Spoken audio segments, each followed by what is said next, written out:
In this video, we are going to see how you can set the A3 size as the default size for all the current and future documents in Microsoft Word. So this one is very simple to do. What you have to do is just go to the layout tab from the top. And once you're in the layout tab, what you can do is just go to the page setup, and on the right hand side, you can click on this arrow sign right here. And from here, just go to the paper tab. Right now, the paper size by default is selected to letter, but if you want to change it to A3 size, we can search for it. So there it is.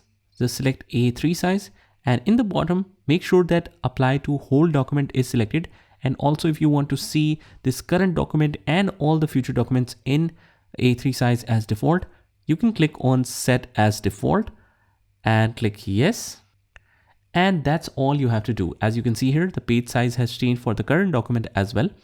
And for all the future documents, whenever we select any blank document, if we go to the layout tab, we check the page setup, it is set to A4, but let's select to A3 and just close out of here. Just close all the documents and let's check now. Select a blank document. Let's go to the layout tab, go to the page setup in the paper size. Now you can see the paper size is selected to A3 as a default settings. So this is the pretty straightforward video on how you can set the default paper size in Word. Just try it by yourself, and I will see you in the next one.